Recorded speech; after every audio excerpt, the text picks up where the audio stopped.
What's up, man? Man, you got me a little nervous, man. You aggressive today, man. What you mean? How am I aggressive? Huh? How am I aggressive? I'm hot. I don't know about aggressive. Ooh, man, ever since Will Smith, man. Brother's been like real aggressive out here, man. What I do, man? Tell me what I do. You know, yelling at the production crew. Thought Michael Jackson was in here, man.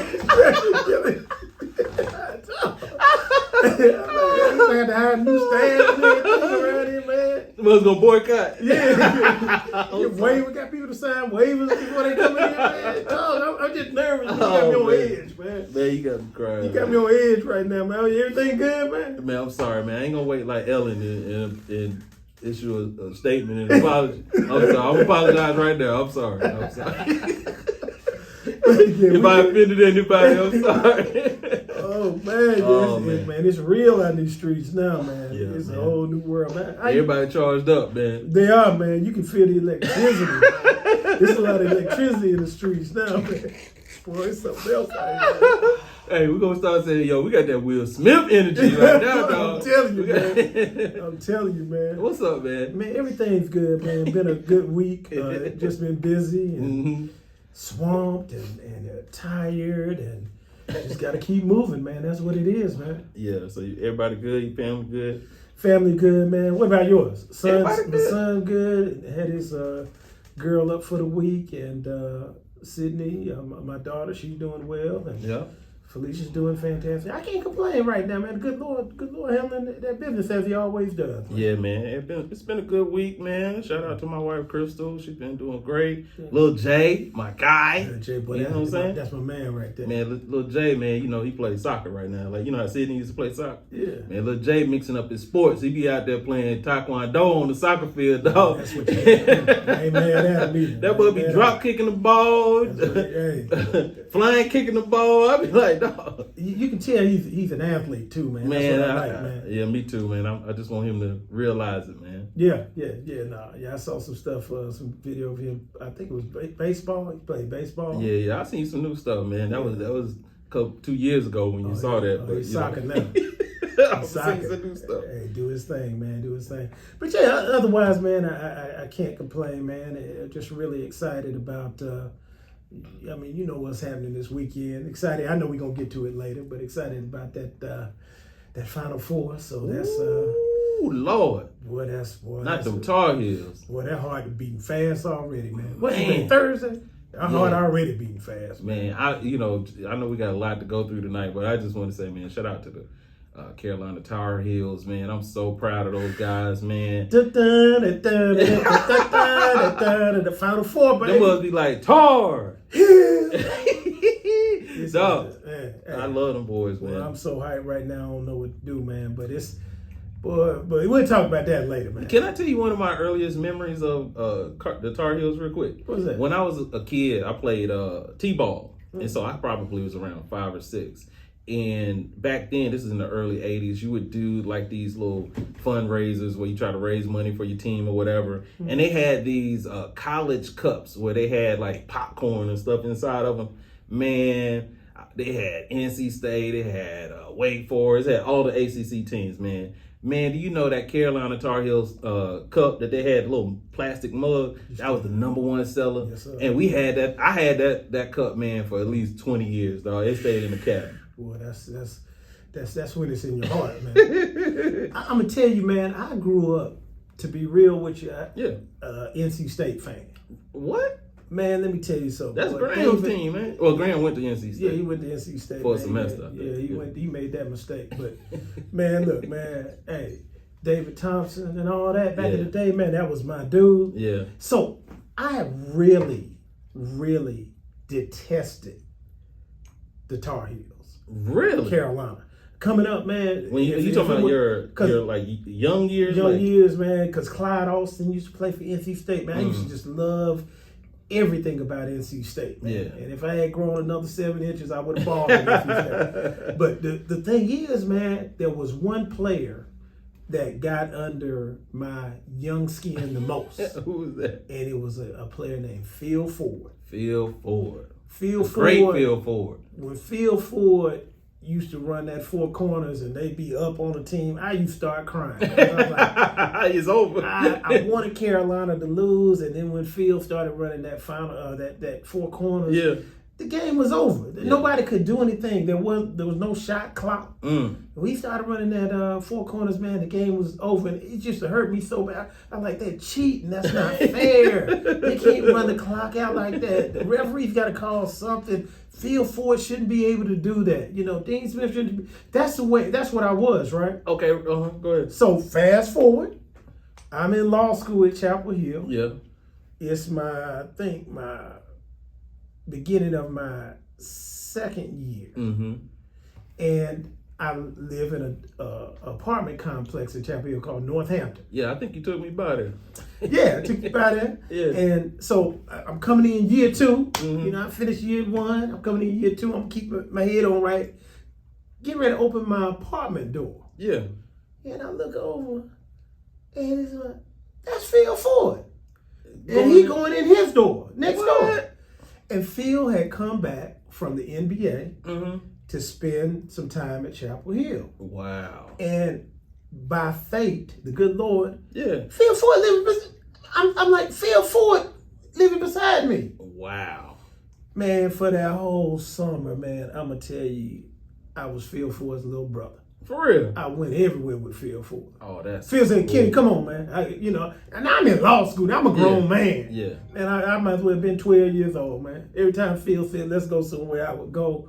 And so he became, and still is, like my big brother, believe it or not. Man, that's an incredible story. I think you've shared that with me before. I forgot about that, but man, it makes me think about something. I know you've written a book. Shout out to Dark Trades, written by attorney Ken Harris. Dark Trades, but man, you should write a book. You know, just as somebody who's your friend, and I've known all these incredible like people that you've met and spent time with. You should write a book about that, bro. Well, you know, I have planned to write a book. Oh, okay. I ain't gonna front it off. I ain't gonna front it off. Yeah. Yeah. How Tar Baby got his wings and other amazing flights. That's the name of the book. Since we talk about Tar Babies tonight, we got some stuff to get off tonight. So when y'all see that book on the stairs, you know where it came from. But I do want to say this about Phil. Yeah. Ended up being one of the most humble, nicest stars I've met him before. I've ever met. Man, I'm talking about articulate and caring and doesn't want any props. I'm like, man, I even told him one time, I said, man, you feel for it though. Yeah, man, like, I don't roll like that, man. I don't roll like that. And so that's just his personality. Just a loving, wonderful guy, man. One more thing on college basketball. So when they were running the four corners with Phil Ford at Carolina, like how much time were they like burning off a possession? Man, I don't care what. You better not get past the 10-minute mark in the second half, and Carolina has the ball. I mean, like the shot clock now is like 30 seconds, right? It wasn't no 24 shot, wasn't seconds. no now, shot right? clock. Wasn't no shot clock. So they would have it like for a minute. No, it was longer than that, dog. Can't stop. Hey, man, I'm telling you, For real. if you were down late, 4 minutes left in the game against the Tar Heels, game over. Phil Ford would run around for 3 minutes, and then you just get tired, and he go in and do a layup. And you're like, all right, that was That's good. it. Now you down 4 points. And then they get the ball again, the game over. There was nothing anybody could do because he could make the free throws if you fouled. There was literally nothing you could do. So they was like, all if right. you were losing. Or foul him and try to get the ball back. And then he hit all his free throws. Yeah, so There was literally nothing you could do if you were down late. And I think that put a lot of pressure on teams early to make sure that they were up. So they were uncharacteristically anxious early in the game because they knew once he put that vice around your neck, you done. Wow. Yeah. That's great. Can I give one more shout out? Depends on to who. It's April. When? Tomorrow's April 1st, right? Yes, it is. April the 15th. What's going It's the on? first exhibition game. Oh, I thought you were talking about tax time. That's April 15th for sure. Well, don't get my heart beat fast. I need your tax attorney, I think. And then April 21st is the first game. Honey Hunters, Yes. Gastonia. So Gastonia, Honey Hunter. Shout out to Brandon Bellamy. Brandon Bellamy, Veronica, the whole team, man. They'll be ready to get out there. One of the two minority owners in professional sports. Brandon Bellamy for the Honey Hunters, Gastonia Honey Hunters. Michael Jordan for the Charlotte Hornets. So, Yeah. so support. We got to support, man. Yeah, man. Support us. Shout Yeah. out to the Honey Huddle. Shout out to the Hunters. And support MJ too, because the Yeah. Hornets look like they're gonna make the playoffs. Yeah, I think they clinched a play-in win Yeah. as of right now, and they still may have a chance to just officially be in the playoffs. I think it's enough games left for them to do that. And I think the Lakers still working to fall out of the playoffs. They doing everything they can do to be out of the playoffs. They trying every day, every night. They are trying hard to be out of the not playoffs. to be in the playoffs. Spurs don't want them to be out though. The Spurs lose as much as the Lakers, but the Lakers doing everything they can to miss the playoffs though. Man, you know what though, Ken? I can't hold it no more, man. I've been waiting to see you in LG since Sunday night. Let me paint the picture. Okay. I fell asleep on the couch like I do every night. Shout out to my dad. I picked that up from him. I fall asleep on the couch every night. And my wife wakes me up. My wife, Crystal, says, Jay. And I wake up and she's like, Will Smith won. I'm like, all right, cool.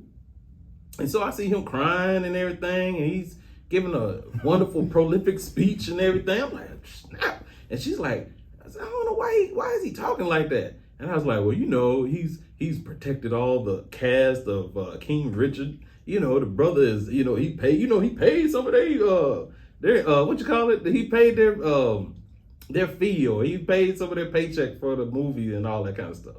Man, I get ready to go to bed. I check Twitter before I go to bed, and then I see the smack. It wasn't a slap. A slap is the kind of like that flimsy hand. But when the hand stiff like that, Graham, when they hold it stiff like that, that's a smack. And I heard the smack around the world, man. And I had to run back downstairs and like, did you see this? And since that moment, that's all anyone has talked about. And so you know we got to talk about this tonight. Man, he slapped the juice off of Chris Rock. And, you know, man, it's really... Man, there's so many different I know aspects. we got to take it's our time like, with you this know, tonight, dog. I got to give Will Smith props because he gave us it's like a socioeconomic stimulator. This joint's a case Because study. now, we got a case study. Yes. In terms of our community and adulthood and Trauma. husbandry. Yes, conflict being a good resolution. wife. Oh man, it's really incredible the different aspects of this that have to be addressed. So I know you're gonna lead us down that road. You know, and I've got some things to say about what I would have done, man, if somebody had said something like that relative to fee. You know, so it's just interesting, man. So let's slow walk through it. So we're gonna spend most of the time talking about this. All right. So first, everyone, listen. I know you've seen it on the news. It's everywhere. This is the Oscars, the biggest award show. Like the Super Bowl is the biggest sporting event. The Oscars is the biggest award show in the world. So this was an international televised or broadcasted show. And someone was assaulted on international TV.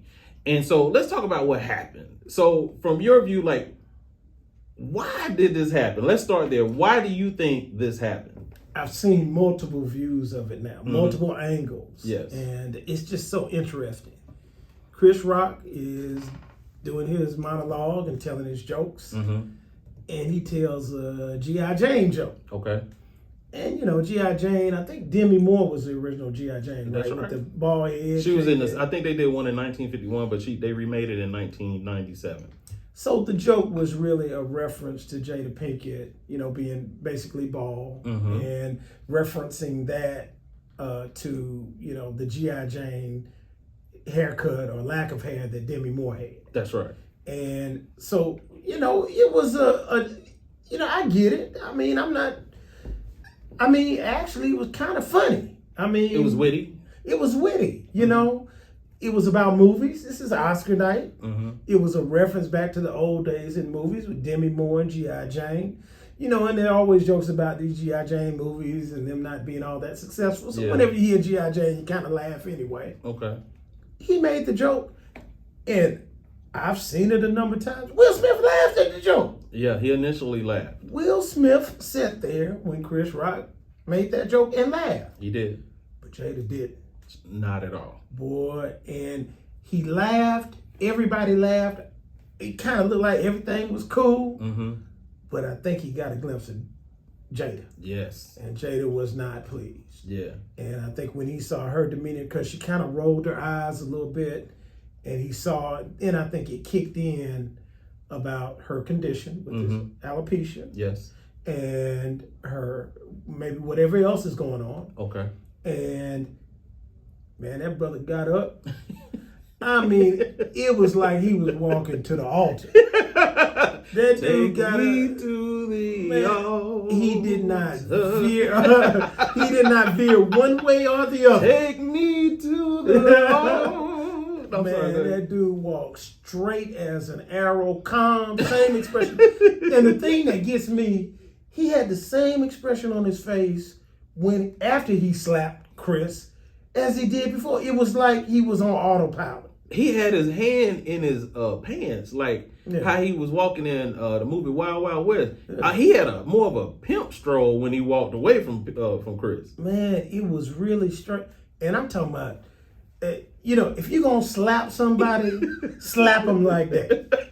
I mean, he got the squarest, most solid slap I have ever seen anybody slap. You got to go back and look at his legs, though. Because the way he slapped him kind of flat-footed. Yeah. But when his torque, you know how Tom Brady and Dak Prescott do the torque in their hips? Yeah. He torqued his hips and his left leg kind of spent out so he could twist in and put his body into it. I was like, oh my goodness. The most solid slap I've ever seen. It was a smack. But that's when you hold your hands strong like that.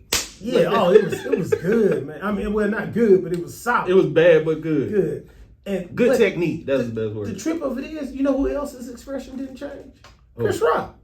Chris Rock had a smile on his face because he thought, I guess, Will gonna come up and do something funny. Yeah. When Will slapped him, he still had the smile on his face. Yeah. Like he was like, maybe this still a joke or something, even after he got slapped.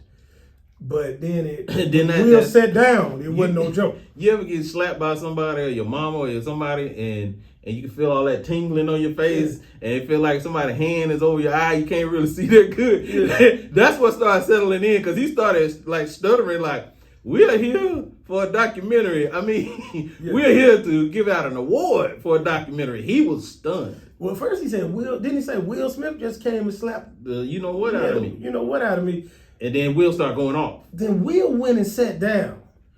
And crossed his legs though too, dog. I thought at that point, Graham, hold on, dog. Hold on, kid. You're not gonna smack me on national TV and go sit down and cross your legs like that's what you're supposed to do. You're not gonna do that to me, dog. He did. He went and sat down and crossed them legs.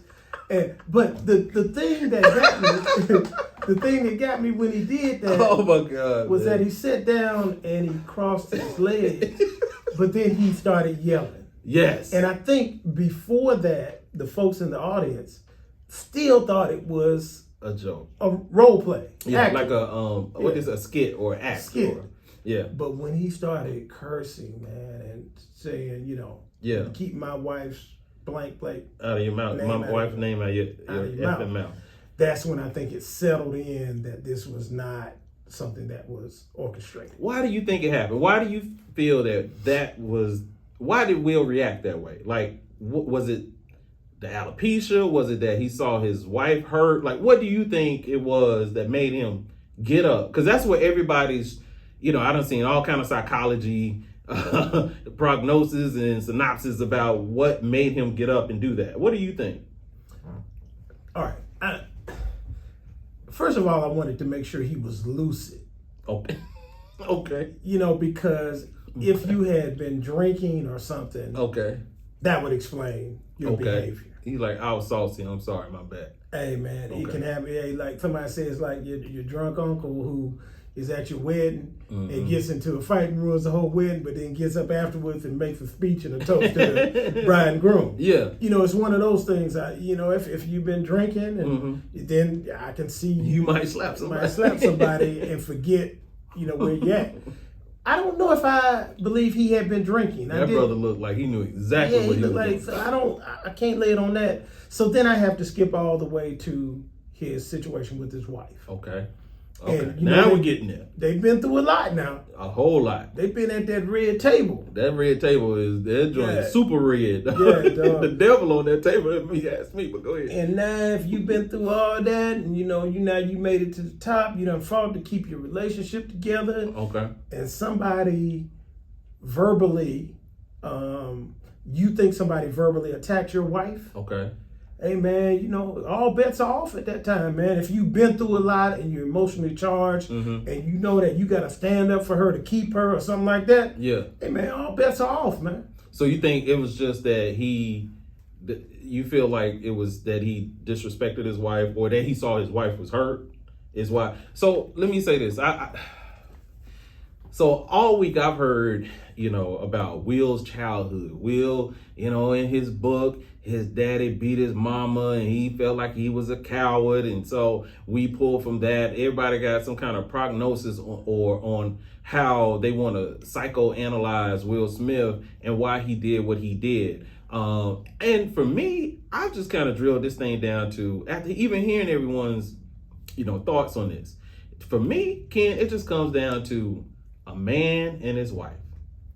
And it doesn't, like, when it comes to you've been married to somebody, even if you're married for a day, or if you've been married 30 years like they have, or close to 30 years like they have, if another man does something to disrespect or hurt your wife, it is very hard for a man or a husband to just let that slide, just to not do anything. Do I mean? And let me put a disclaimer out there. I'm not saying that I totally condone violence.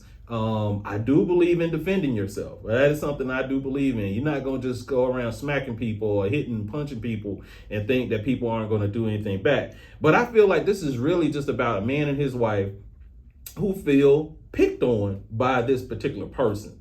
See, for me, I put a lot of credence into what happened in 2016 at the Oscars, where Chris Rock was the host.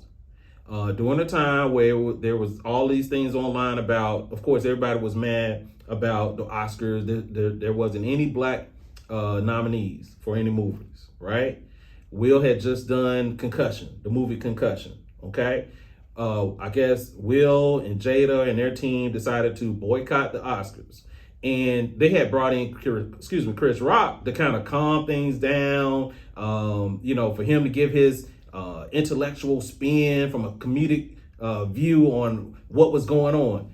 And all of his jokes, Ken, are about movies when he's talking about everyone else. What I've noticed in these two instances, that he has a trend of personally attacking Jada. And here's what I mean by that. In 2016, he said, everybody's mad. Jada is mad about Will not being nominated for Concussion. She decided to boycott. And he said, quote, Jada boycotting the Oscars is like me boycotting Rihanna's undergarments. I'll say that, right? Mm-hmm. And he said, I wasn't invited. Okay, so now you fast forward 6 years. Now let's pause for a minute. Will and Jada weren't there. Yeah. All right? Mm-hmm. So I don't know. I just think that, they heard about that. They have a publicist. They probably watched the Oscars and they might not have liked that. Okay. Like, why is it because she's supporting her husband that she's not, worthy enough to boycott the Oscars or voice her opinion about it? She's an actress. She's been in the industry a long time, so on and so forth. Fast forward. Now we at the. But let me say this. Yeah. And what happened? Is Chris Rock black? Yeah, he's black. That's what I'm saying. What you mean? If Jada's boycotting, because of an issue of substance, yeah, whatever happened to, it's not only not about joking about her, yeah, what about supporting her? Yeah. So I'll take it a step further so I get where you're headed, man. I mean, First of all, brother, you don't get to say whatever you want to say. Sometimes it is about supporting. It's hard enough for us to be involved in the Oscars to begin with. So, yeah. No, I intentionally went back and watched the whole 10-minute monologue from the 2016 Oscars. And what his job was to do is to kind of paint an understanding of what racism is. Is racism as bad as it was in the 50s and 60s? There was a time people didn't protest this types of stuff because they had other things to worry about. Okay, cool. He did a great job. right? And everyone wants to talk about how much of a genius and, comedic genius is all that stuff it is. But my issue, if I'm a husband, is what you're saying to my wife all the time. Like, why you always got something to say slick about my wife all the time? And now I let you get that off 6 years ago, but now I'm in the room.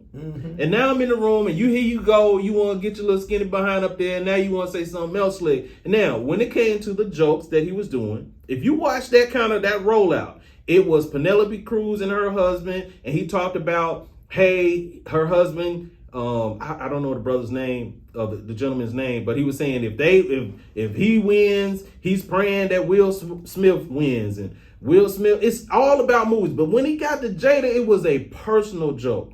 And man, I'm sorry. Like, listen, Ken, I'm just gonna tell you, man, about me, for Crystal Hill, I'll fly somebody here to the moon over Crystal. So I'm just, I'm not saying that I'm promoting violence, but I just think it's hard for any man to feel like you're going to disrespect my wife more than once.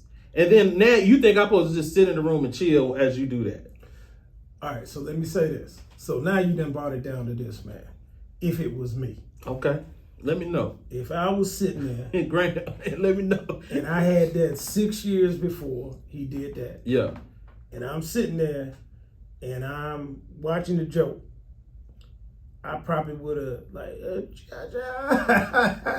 He done rolled off like 3 jokes. And so you laughing. But if I looked at Felicia and then it clicked, this dude did it again. He did it again. And yeah, he did a joke about something that you might have, that hurts your wife. That she struggled through.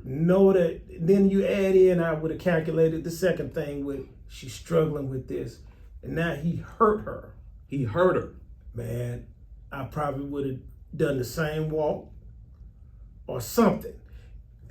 I might not have gone up there and slapped him. Yeah. But I could have.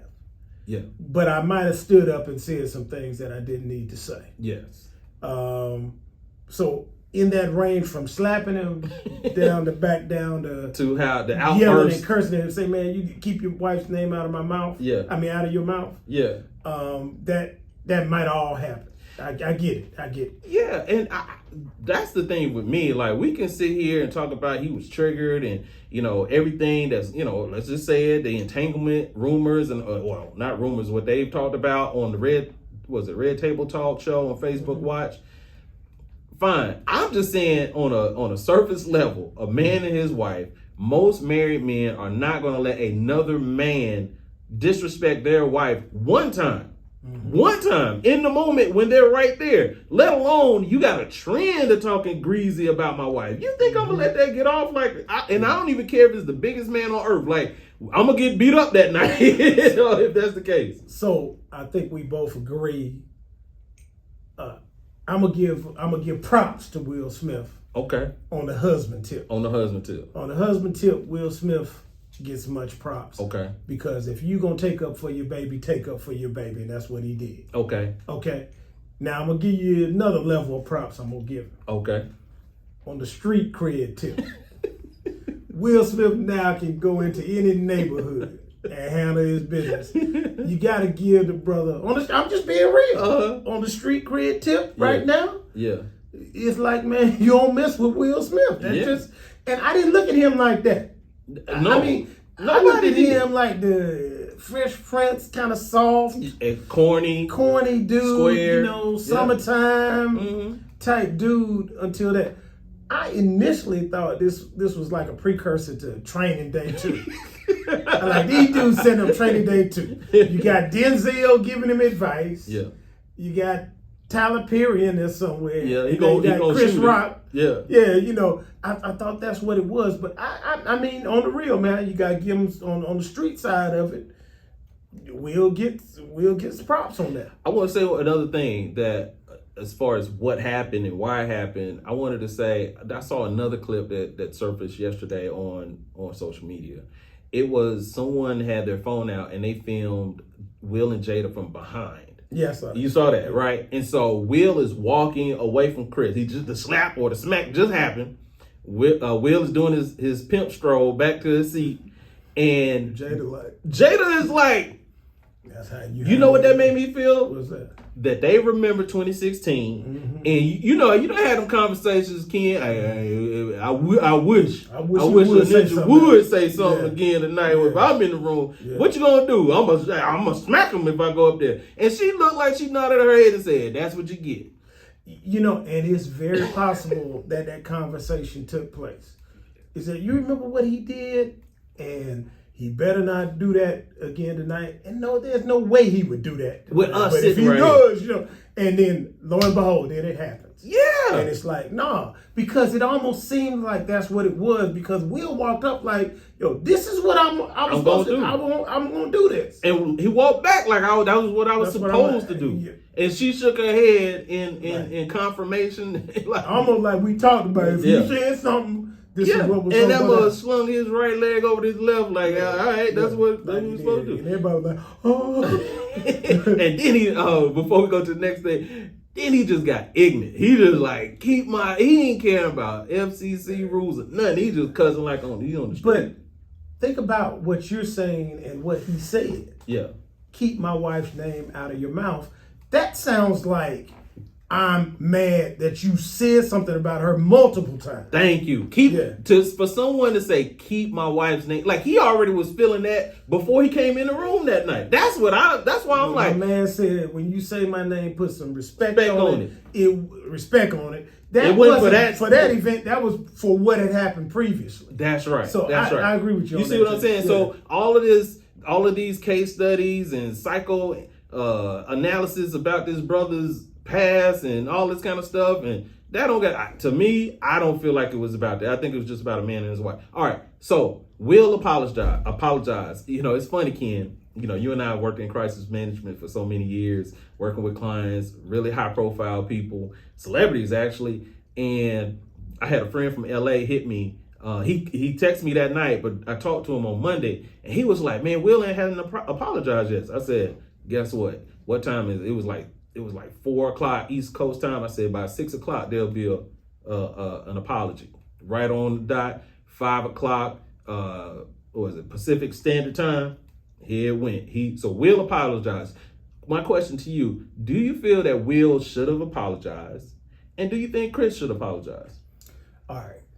Interesting question. Okay. But let's talk about the first apology. Okay, let's do it. The first apology came when he accepted his award. True. But he didn't apologize to Chris Rock. Yeah, he apologized to the Academy. And the audience. Yeah. And that further supports what you're saying. He had a problem with that in that moment. He was like, I was right and I should have done it. Yep. And I'm going to apologize to all y'all for what happened. That I smacked him in front of y'all. But I ain't apologizing to Chris Rock. My bad for smacking him in front of y'all. And I'm mad about what he did, and that ain't going to change. That ain't changed. I think I really like your theory about why it all happened. Now, concerning the aftermath. Yes. It depends on what the consideration is as to whether or not he should apologize to Chris Rock. Okay. I think he probably still felt the same way afterwards. I'm still mad, but I'm mad that I smacked you in front of everybody. I'm mad that I smacked you in front. I'm not mad that I smacked you. I'm mad that I smacked you in front of everybody. That's right. And ruined it for everybody That's else. Right. But if I could have caught you backstage, I would have smacked you 2 times if I seen you backstage. So if you're asking me whether or not he should have apologized, if you're taking into consideration everything that you're talking about, yeah, for smacking him, yeah, but for doing something to take up for his wife, no. I think he was, it's just that smack took it just a tad bit too far, and I understand him apologizing for the smack. If you're talking about apologizing to Chris Rock. I get okay, that, yeah. So all right, before we dive into whether Chris should apologize, what about the fact that, now you and I, from a professional standpoint, me being a publicist, you being an attorney, okay, what about having to apologize to save face for what happened on national TV, the cursing and all of that? He had to apologize for that. Right, or he had to do that. Okay. He didn't have any choice but to do that because he took it too far. Okay. But for doing something to take up for his wife, I don't think he owed an apology. And you get ready to get to whether or not Chris Rock owed an apology and owes an apology to Jada and Will. And I'm going to tell you it's a definitive yes. You believe And that nobody Chris, talks about that. and Chris that's what Rock I'm going to talk about. Yeah. owes an apology. We're going to talk about it in the Black Court. To Jada Pinkett and Will Smith, and there's no question about it. And he ought to be ashamed of himself. Why? Okay, because when you take 2016 and you take this incident, You couple it. it looks like he's bullying Jada Smith. Thank you. And I don't like it. It's not cool. It's not fair. As a matter of fact, man, look, be real with you, comedian or not, you revere us and you revere our women. Yeah. I don't care if you're a comedian. That doesn't give you a license to pick on somebody. I'm glad you said And that. I'm gonna give him, even if we give him the benefit of the doubt and we don't know that he knew about her alopecia, Okay. I'm still saying you were picking on Jada Pinkett. That's my thing. That's not cool. And you need to apologize. You didn't deserve what you got, but she deserves an apology.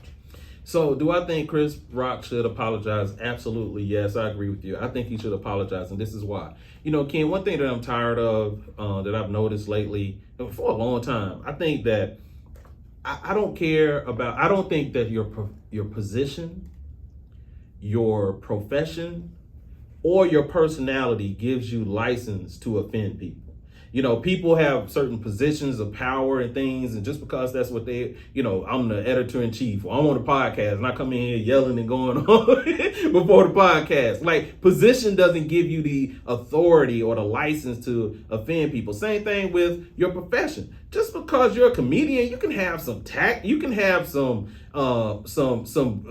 caring about yourself. You can have some guidance or some guidelines or some things that you can kind of, some margin and editing about yourself to say, I can be funny without just personally attacking somebody. You think I can do that? I can go into any room and pick at somebody.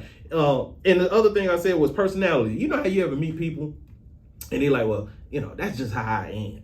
You know what I'm saying? You know how I am. You can't never mind me. No, Ninja, that don't mean that you get to talk crazy about me and just talk about me any kind of way. And I just supposed to receive it and have thick skin. I wanted to I wanted to reference a columnist from the New York Times real quick. Her name is Roxanne Gray. She said, quote, "Thick skin comes up often in context of comedy.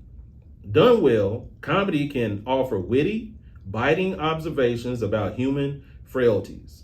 It can force us to look in the mirror and get honest with ourselves, to laugh and to move forward. Done less well, it leaves its targets feeling raw, exposed, and wounded. Not mortally, but wounded." Last thing she said is, "It should go without saying that comedians are free to say what they please. Long live creative license and free speech. But it should be obvious that the targets of their jokes and insults have every right to react and respond." Your thoughts?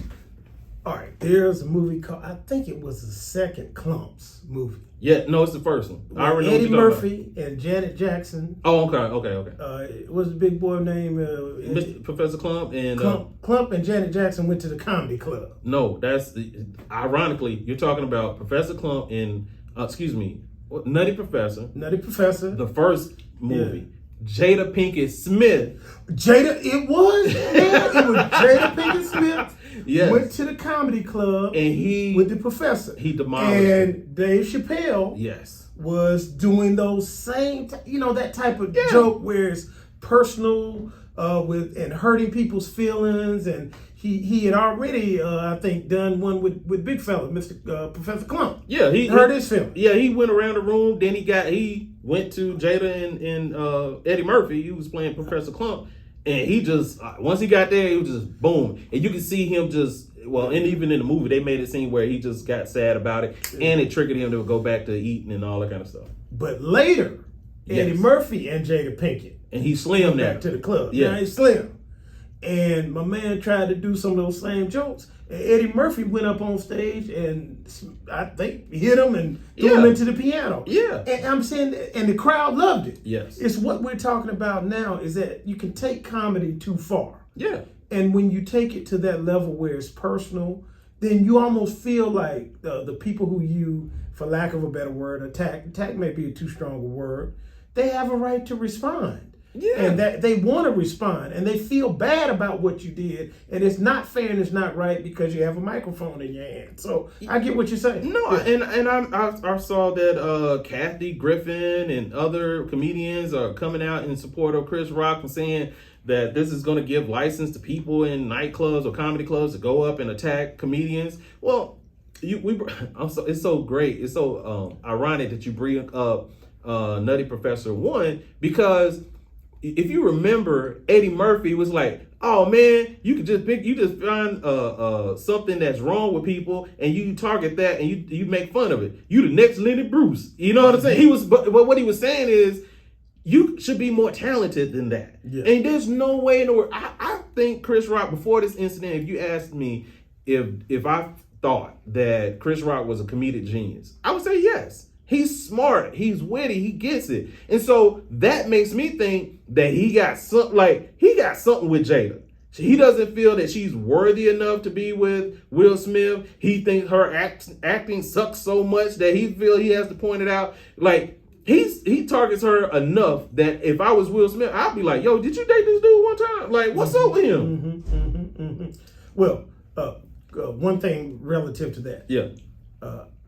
I love Jada Pinkett. I mean, I'm talking about going back all the way to Different World days and all that. Yeah. And her relationship with Tupac and the class in which she's carried herself. Yeah. And, she's always seemed to me like, one of those young ladies or women who she's different. Yeah. She's got a different way of carrying herself. She's thoughtful. She's intelligent. She's talented. So with that also, I think there's a certain degree of respect and reverence. Yeah. Maybe she's not the appropriate target for Chris Rock. Yeah. Okay? Sometimes a person is just not the right person to tell jokes about in that environment.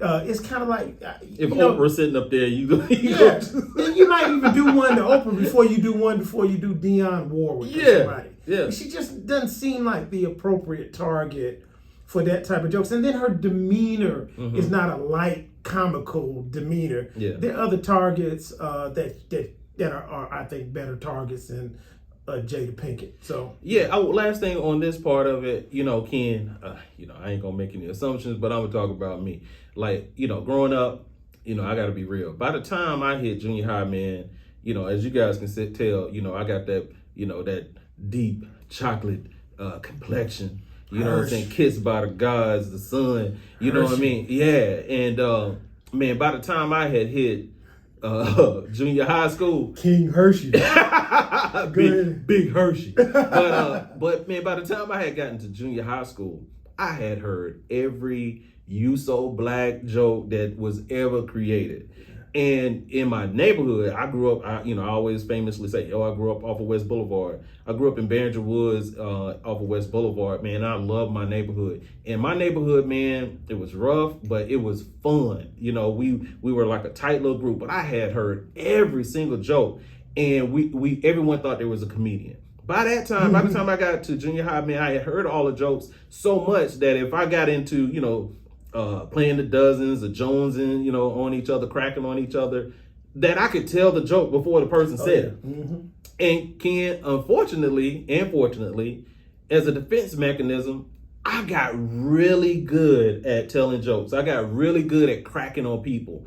And I got so good by the time I got to high school that people, like to this day, 20 years later, 30 years later, people will see me in the neighborhood and be like, "You remember you said this about that guy?" Like, they remember the jokes I said. And I bring this up because there was a moment that all of that torment, and that was a time, it was rough. Before Wesley Snipes, it was hard out here for some brothers, some dark-skinned brothers before Snipes saved. Snipes, thank you, baby. Hey, man, they need to put a memorial up for him, a statue or something in Africa or Wesley or something, man. And we saw Graham laugh because he light-skinned. No, it was Snipes, and then it was that movie that Denzel did. What is it? Denzel came along, Snipes came along. They changed all because before that, man, it was rough, it was bro. Because Prince it was Prince come through, man. And then I'm gonna tell you the classic moment, and Christopher Williams. When Snipes Snipes stabbed Christopher Williams, that was our moment in history. That was a proverbial stab. That was a stab for all dark men and mankind. It's like changing that thing around, boy. But my point, last thing I want to say on this is that I got to the point where I was so good at cracking on people that they was like, don't mess with him. Yeah. Like, you didn't want it with him. Yeah. And I also had to rein my own self in so that just because I got good and what had happened to me, that I didn't use it as a bullying tool on other folks. So just because I heard all this about Chris's trauma and he was bullied in school, just because you have the skill set doesn't mean you have to use it for bad. No. But I'm going to say this. Yes, sir. All right, so you ain't say nothing about your jokes. We defended. Yeah, we defended Will. I got Will's back, right? Mm-hmm. But now let's talk about the effect it had on the community. Yeah. Because I understand why he did it, but the ramifications are profound and negative. Okay. This was 2 African American gentlemen in front of all these white folks across the world. Fighting. Across the world, dog. Fighting. I don't know how many people saw the Oscars. Yeah, it wouldn't have slapped to them. They were fighting at the Oscars. They saw the Oscars in Europe and Asia. I think I else, saw the Korean feed is where I saw the actual smack. Yeah, so it's just, man, it really hurts when you can say that at that level, we still out here smacking each other. We still acting, you know what I'm saying? This is and it's not that he was an Oscar nominee. This is the host of the Oscar and the winner of Best Actor. Smacking and fighting. And what they're saying is they fighting. They fight. It wasn't a fight, but that was one of the headlines I saw. You know, it was that they up there fighting on stage. And so, you know, it's going to be a long time before we recover as a community. I don't know if we will, but let me say this. So, perfect segue. All right. Let's talk about conflict resolution among brothers. Yeah. All right. So, although you and I have stated how we feel about how Will handled this and what he did, I think both of us feel like he didn't have to hit him. He didn't have to physically hit him or assault him. But we do believe there was something he should have done to defend Jada Pinkett Smith, his wife. You know, Ken, I don't know if you remember this. You're a little bit older than me, but growing up in the 90s, man, you remember used to hear, you know, hey, I'm just trying to make it to 21. Like, it was so much violence in the inner city and a lot of cities, especially me growing up in Charlotte, where it was like staying alive to 21 was a goal. Yeah. And man, what do we have to do as brothers, man, to figure out how to deal with conflict resolution? I got some things that I feel like we need to do, but what do you think? How do we start there? You're saying the words that need to be said to begin with. I grew up in Fayetteville. Yes, sir. Fayetteville. Off the Merck. Off the Merck. And anybody who knows about Fayetteville knows when I say I grew up off the Merck, they know what I'm talking about. Yes, sir. We never heard the term conflict resolution down in Fayetteville. What is that? Too many syllables and too positive. You know, man, I wish that back then that was something that had been at least advanced a little bit in our community. Yeah. But this is nationwide. You know, that dynamic is missing amongst African American youth across the country. But Ken, let me jump in. This is Will Smith, who's worth $500 million. This is Chris Rock, who's worth $100 million or less. Yeah. And they are, like you just described, they are at this is the elite of the elite in Hollywood. Yeah. And they're hosting and winning Best Actor. And they are physically, first of all, one is bullying or making a crass joke about one other person. He didn't make that joke about the white folk in the room. He didn't personalize that joke. So I don't like that. And then the other part is that Will took it upon himself to physically assault him. So I'm saying we got that at the highest level, all the way down to the street. But it's something that we grow up with.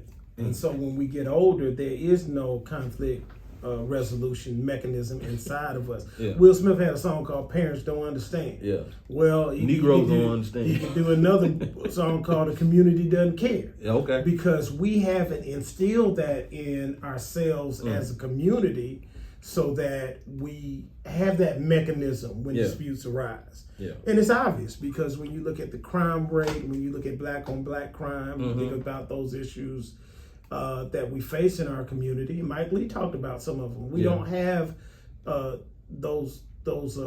training or that philosophy in our families, in our communities, so that when these disputes arise, we can work on that. We go more toward pride and ego. Yeah. And we're not gonna let that happen. You know what I'm saying? That's not gonna happen around me. I ain't gonna let nobody else roll like that around me. I'm gonna message you on something. Do you think that that spanking and getting your behind toe up, by your mama and all that kind of stuff, that plays a part in violence as it relates to African American? I know it's no.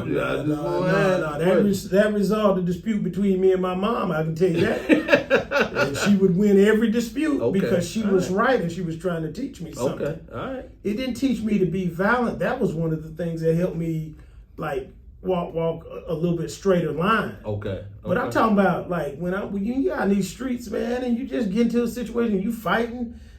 You didn't ever think, man, let me try to figure out how we gonna work this out without this escalating. That's not something that's built into our community, and it permeates even older individuals. I mean, if you don't have it when you're young, how are we gonna expect you're gonna have it when you're older? I think the first thing that I think about is I believe that it's ego. Mm-hmm. I don't know if I'm sure you have, that you've been in a club or you've been somewhere and you bump into someone. Oh yeah. Or someone, ooh Lord, somebody stepping on somebody's shoes. First thing, yo, what's up, man? Listen, that's the first and people thing don't understand why that is such a big deal. But man, listen, I remember one summer, man, I worked all summer to get I think it was the number, I can't remember what number Jordans there were. It was the one with the tongue that glowed in the dark. Bruh, when you don't work real hard to get some shoes and somebody step on them, bruh, I mean, and scuff them up like that is, I know, man, that hurts. But I digress. Ego seems to be like the number one thing that people feel, like the ego or disrespect. That people feel out of it. Okay. I'm just going to talk about black men. Okay, all right. Black men don't like being disrespected. We don't like being disrespected. Okay. And so there was someone the other day after the Will Smith incident who said, when I'm in a club and somebody bumps into me, I just say, man, no problem, man. It's okay. We all good. It's all good. Because he said, I'm trying to get home. I'm trying to get home. We had a campaign called Get Home. Yeah, and it's not about ending up into some big dispute over nothing. Yeah. But we don't have that mechanism generally in our community, and it's very sad. And that's normally when you're older too. Yeah. That you're conscious enough. Because I've been that guy that had, people bumped into me, and I'd be like, oh, it's all good, bro. Yeah. Well, look, you have to think about it. African American males and African American females we've all been on a tough journey. Yeah. But we have, as African American males, since slavery and through the civil rights movement and it's the civil rights era, Jim Crow, up to now, yeah, we've been in a situation where we felt disrespected. There you go. And dehumanized. That's and right. Reduced. So we couldn't express an ego. Yeah. We couldn't express pride. Get you killed. It would. So you have all of that that was pent up over decades. Get you killed now too. Yeah. I mean, sadly, it still will, but. So if you can't express pride in the national community, the question becomes whether or not you can express pride or ego within these incidents or within your own community. And it's just something we have inside of us. We want to feel respected. Yes. Because our black males have been disrespected for forever. Yeah. And so you've got that inside of you, and that's what creates a situation where it's like almost a time bomb in a way. Yeah. When it comes to talking about conflict resolution, and we talk about ego, that's number one on the list. And I think people have to see the bigger picture with their lives and what they have in their lives, to not feel like just my ego, me even looking, lesser than in front of someone, or feeling embarrassed in front of certain folks, that I have to see the bigger picture of my life than this one moment where my ego is bruised. That may be the great thing that comes out of this moment. It becomes a teaching moment where we say, look, there are consequences to your behavior if you overreact in these circumstances. So it could be a campaign, it doesn't matter. Something like that. Or it's not worth it. It's not worth it. Or it doesn't matter. I like that. It's not worth it. Yeah.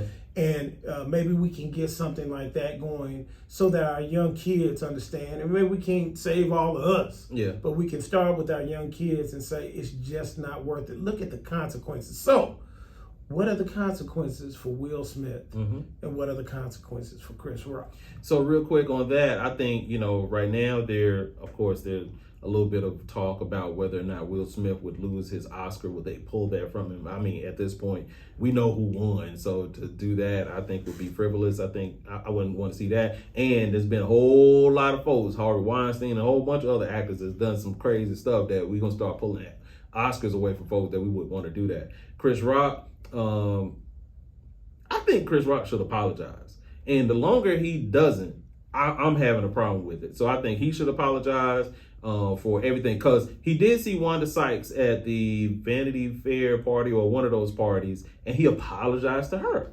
He said, I'm sorry all of this happened because I knew this was a night about you.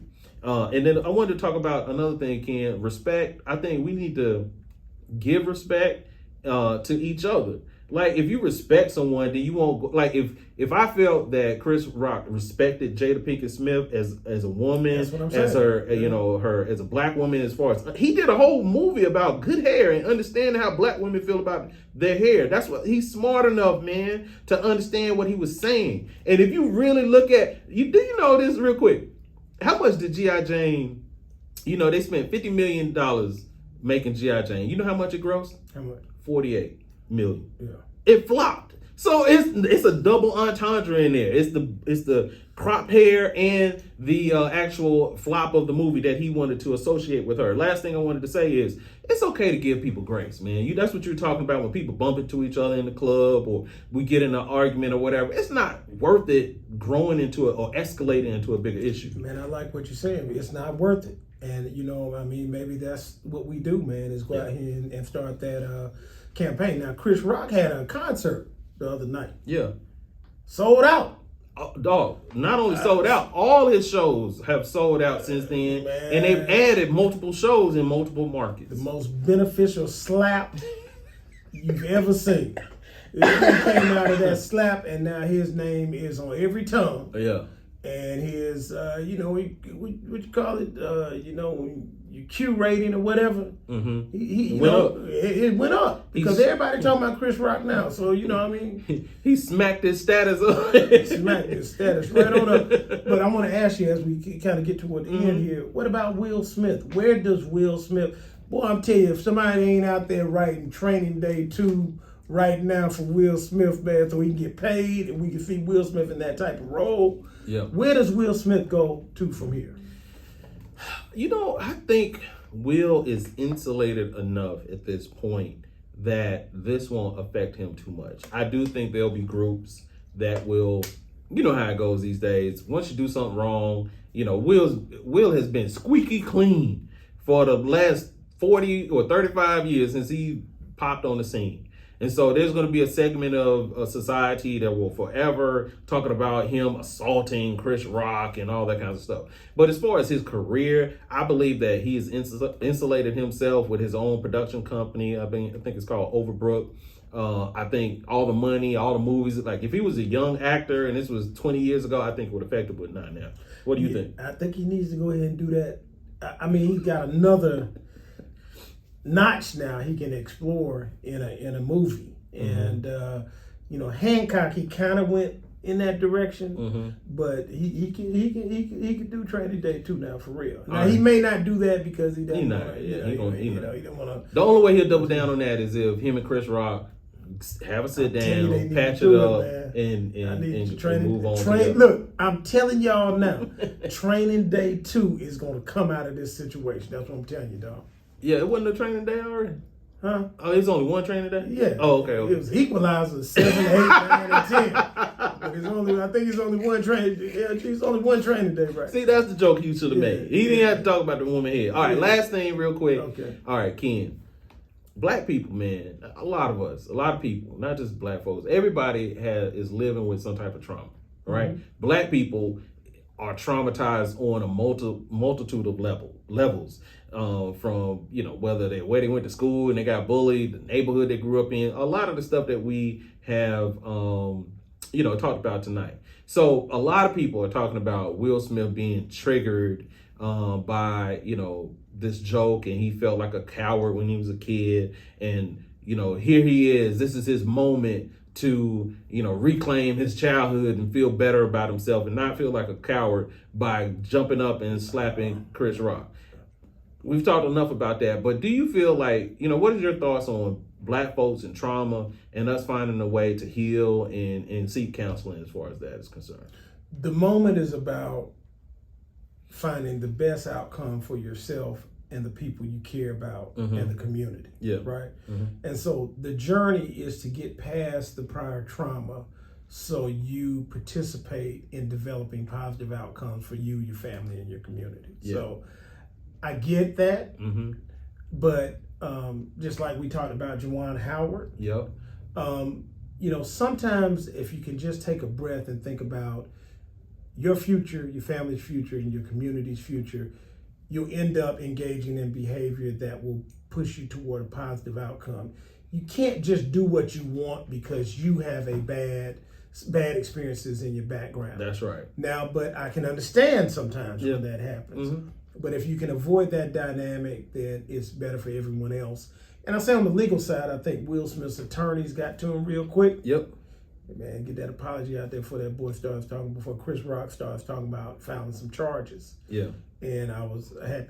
It was funny. I think the LAPD issued a statement very early on saying that it was kind of funny. We're still trying to figure out what happened when it was right there on videotape. Yeah. We saw the quote unquote assault right there on videotape. Mm-hmm. But Chris Rock declined to participate. Yep. In some jurisdictions, that's not an issue. If they have enough evidence, That's what I wanted to see what you thought about that. The assault charges. But I'm glad they didn't. I Okay. hope they don't. And I hope that Will can move forward. I think it was just in the moment, in the passion, reacting to his wife's situation. And he got out there and went too hard. Yeah, I echo your sentiments earlier that I just believe that, I understand everyone has trauma and things that they've gone through. But just like I was saying that your profession, your position, or your personality doesn't give you a license to offend or hurt people. It's the same thing about your trauma. Just because you went through something, just because, and I'm not trying to downplay what somebody went through, but just because you went through something, that don't mean you need to hurt somebody else. Like, that's not cool at all either, because we all know how that has went for a lot of folks in our country or around the world. We'll keep your hands to yourself, man. Look, and it's about we're gonna have to recover. There's gonna be recovery, and we may hear it again because the next time we had an Oscars or something, and they start talking about doing it a certain way, they may not say it to you, but they're gonna say it behind closed doors. We don't want to run into that dynamic again. They're gonna have all kind of parameters in place. You can't you're gonna have security right there, seat fillers to stop somebody from going on stage. Yeah. I think I was saying that I just hate this for Will. He was working all of his life to be squeaky clean, especially in his professional career. And, he said that, my man Denzel said your highest point is when the devil comes after you. And I just hate. Oh, I did want to say this, Ken. One last thing, and I know we're gonna get out here on this. We'll edit some of this stuff out if we need to. But I've been using the word all week about negotiating your emotions, and when you're in that moment, it's like you got to try to talk yourself out of doing something crazy. And I just hate that Will couldn't talk himself out of going that far. Well, okay. What do you think? Let me ask you this. Oh, and, snap. You know, It's the bonus footage. Let's go. I thought someone tried to suggest that Jada should have done something to keep him from going. There was a moment when Jada should have maybe reached over and said, "Honey, you know, I don't think she had. There was a lot of space between them. First of all, Between Jada and Will, they weren't like sitting like there was a little bit of space because when you saw the footage from behind them, you could see the space. Yeah, it was definitely space between them. Yeah, and so I don't know if she could have stopped him. she could have. It was possible. Possible. Now, should she have? I think that's the thing. Or maybe I don't know if she could have anticipated he was going to do that. I don't know if she knew And he was she going to could go have to stage and slap him. I mean, she might have been thinking he was going to go up there to, and find a way to, so, like she didn't think he was going to actually hit him. Yeah. So, but the way she looked, though, again, go and check that out. She was like, "That's what you get." Yeah. So, I'm not putting any weight at all on Jada on this. I mean, I feel like she went to the Oscars. They were chilling. They were having a great time. And here you come. And here Chris Rock came. So Will took it too far, and Chris took it there to begin with, and that's kind of where I see that. A couple things. Yeah, there are some women that feel like, yes, that's what your husband's supposed to do. There are some women that, who feel like, no, don't ruin that moment for yourself. I'm not going to front. My wife and I had to have a sit down and come up with a life plan for situations like that. Like, we had a little understanding about how those things are. And I'm just going to say something about that. If I'm like that upset, I don't know how I feel in that moment. If you're that upset, I've seen you get upset before. Do you want your wife getting in the way of stopping you in that moment? Like, how do you feel about that? No, you know what I'm talking about? If Felicia got in front of me, it takes maybe a couple seconds for me to wind down. To kind of but then come back to life. I realize it's her. Yeah. And then you calm down. Yeah. So yeah, I think if she could have gotten in front of him, she probably could have, because that's just that relationship you have with your wife, is that she's the one person say, "Hey, baby, calm down. It's not worth it, baby. It's not worth it." Then you hear that eventually, like, okay, and you kind of wind it down. So we'll see. But man, look, I hope it works out for all of them. But more than anything else, I hope it works out for the Black community, because we need positive role models, positive images, positive behaviors. And whether either one of them like it or not, they're role models. They are. Yeah. But man, hey man, it's a couple of big events coming up. Is the Masters this weekend, or I don't know? It's coming up sometime soon. Yeah. This is what, April 9th? April 15th? You can talk, man. What is it? Next week. Huh? Next week. Okay. You don't know the date?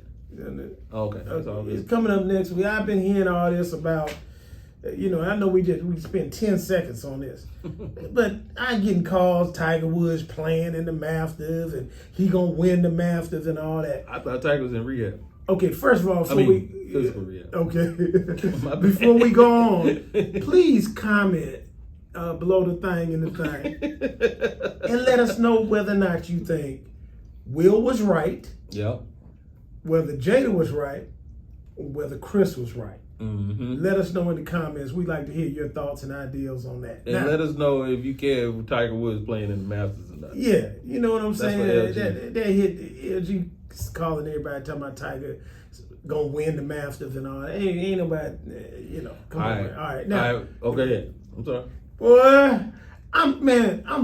it didn't work out right, Jay. I know, man. It didn't work out. We got to talk about this. I don't care. We're running over time, but we got to talk about this. Dookie and Cameron, we were supposed to leave it there. We supposed to ride out. Boy, yeah, we supposed to get on the motorcycle and ride off into the sunset on that, man. Yeah. And boy, now they got a chance to. Boy, man, I don't know, Jay. So, all right. Top Hill Nation, I don't know. So there's a lot of nervous energy. I listen to a lot of sports talk radio. And I thought I was the only one that felt like this, but there is apparently a lot of nervous energy amongst Tar Heel Nation. And it's because we're all superstitious. That's why. Because we like, all right, this is one of those seasons where we really didn't expect to go this far, right? And it was icing on the cake. No, cherry on top. We beat Duke at Coach K's last game at Cameron, where they had 100 people come back, players come back from the 1960s all the way to 2022, and we beat them. We spoiled that night. Perfect ending. And now here we go. Never faced them. There was only one scenario out of 18 billion things that could happen. There was one scenario that could trump us beating Duke in Cameron. Yeah. On Coach K's last home game. Yeah. And that was if somehow, some way, we ended up meeting them in the Final Four or the national championship game, and they beat us. Yeah. And lo and behold, it happened. Man, I got Duke folk. I've got Duke folk asking me to come watch the game. They all know that this is their opportunity to wipe it, and you can front all you want. Yeah. They beat us Saturday. They have wiped away. Yes. Us beating them in Cameron on K's last. And if they win the national championship after they beat us in the Final Four, we are never, and I mean never, gonna hear the end of it. It went from there's nothing they can do to ever wipe this away to there will be nothing we could ever do to wipe that away. It's a double-edged sword, because that lives, or that is a possibility for both sides. But for all of Tar Heel Nation, we feel like, okay, they have all the ammunition, all of the billboard material, all the disappointment of Coach K being so disappointed in us in losing. How dare, he couldn't even enjoy his ceremony after the game because he was so upset. We have to make this right for Coach K. That is the sentiment that people are thinking that team has. But let me tell you something. The other side of that is this. If Carolina beats Duke again, listen, I already know how you feel. I can feel it already. You don't even want to say it. You don't even want to jinx it. You don't even want to let your mind go that far. But Ken, if they do that, man, you talking about a Duke fan couldn't say nothing to me ever in life again. I know. I'd just be like 2022. I'm going to tell you what one guy said, and I feel him. Yeah. He said, I would have rather lost earlier in the NCAA tournament than to lose to Duke in the Final Four and Duke wins the championship. To anybody. And it's real. To anybody. It's real. To who we beat? Baylor. We beat UCLA. We beat St. Peter's. Yeah. I'd rather lose to St. Peter's. Man, than to lose to Duke and Duke then win the championship. Then when Gonzaga lost, when Gonzaga lost, and I knew that Duke was gonna be playing Arkansas, I was like, this is it, man. They gonna have a chance to get us back. We had it. It was set. We had that wad of $100 bills in there. Put your rubber band around it. And then somebody said, man, I need to get that back from you, man. Let's see, man. Well, it ain't over till it's over.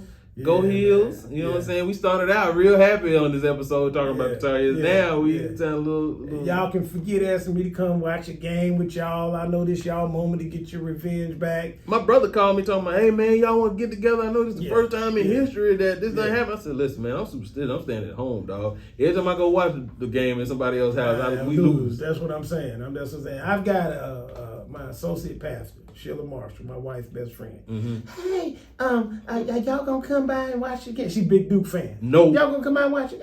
No. I'm not going by there and watching that game. No. Pastor? No. I'm not going. No, Pastor. Because no. I'm not gonna be sitting there and Duke up by 15 or something, and I had a heart attack and all that. I'm not doing it.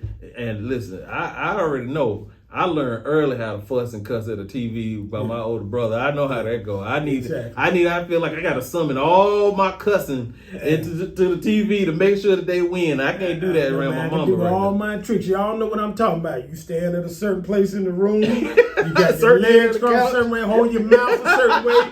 Turn your computer a certain way. Turn the game off for 10 minutes. I got that down pat. Listen. We can be losing by 2. Mm-hmm. I turn that game off for 4 minutes. Come back, we up by 5. I know I can do that. Last game, I would go to Twitter at every commercial break.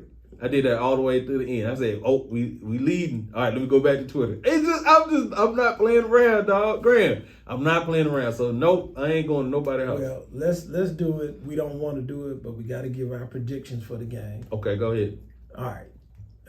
Y'all don't get mad at me. Okay. Y'all know I talked about Feel For It tonight. Yeah. Okay. Y'all know I love Tar Heel Nation. That's Went to what Carolina. I went to Carolina. I love Tar Heel Nation. You know Michael Jordan. I love the He know Carolina you. team. Michael Jordan knows you. Like if Michael Jordan walked past it, he would say, "What's up, King?" What's up? And put his arm around you. Hit me in the. Mike Yeah. always hit me in the chest. Graham Yeah. know that. He always He'll hit walk me. straight past me. He'll And stop. We'll talk about that story later. Yeah. But and shout out to my boy Adolph too, man. Yeah. Mike's best friend back in school. But anyway, I'm gonna have to say this, and I don't want to say it. I can't even look at it. I'm not even looking at you right now. As you say, go ahead. Duke will defeat the Tar Heels.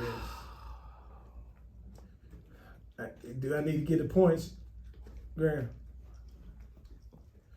17. 17-point win. 17.1. Lord, Let me tell you why I'm gonna say this. Do we have to do that? Go ahead. And let me tell you, I'm saying it and I'm hoping and praying I'm as wrong as wrong. Now, and my boys know, I had the same prediction. I'm doing this for a reason. Okay. I had the same prediction before the game in Cameron. I know Duke by what you're doing. 17. Go ahead. I know what you're doing. So if anybody know me, you know why I'm doing this. Yeah, So don't be calling me talking about I'm rooting for Duke, because I'm not rooting for Duke. I'm telling you, there's a reason, method to my madness. Yeah. That daggone Banchero Mm-hmm. and AJ Griffin and Jeremy Roach and Trevor Keels are the most talented foursome Mm-hmm. that I've seen in a long time on a basketball team. Now, all four of them projected to go in the first or early second round. Mm-hmm. All four of them. In fact, Duke has 5 players projected to go early in the draft. Yep. Okay, I haven't seen anything like that before. Mm-hmm. The question is whether they can play together, and that's why I love my Tar Heels. Those boys have heart, and they play together.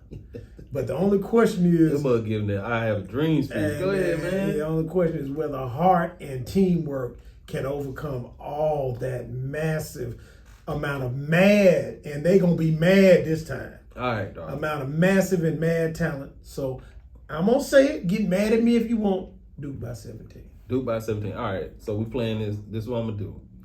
I'm gonna give a double prediction. Okay. All right, so I think the way it's gonna go down is this: in the Final Four game against Duke, what is gonna happen is Carolina is Duke's gonna come out all guns blazing and all that kind of stuff. Carolina may even be down going into halftime. Carolina's gonna come back. Duke is gonna be in foul trouble. And Carolina, someone like either, what's the point guard name? RJ Davis. RJ Davis or Caleb Love is going to hit a shot or get us back, to go up late in the game, and we're going to win that game. And then we will lose to to Kansas in the championship game. I'll take that. I'm calling it. Yeah. Let's see. Next week, we'll know. If we beat Duke and lose Kansas, I'm still gonna be happy because I'm gonna go right back to that Cameron game. Now, let me say one thing. Let Yeah. me put another twist to it. Yeah. Another twist to it. I still think that's going to happen with Duke. But this is what I really think is going to happen. Carolina's going to beat Duke again. And Villanova is going to beat Kansas.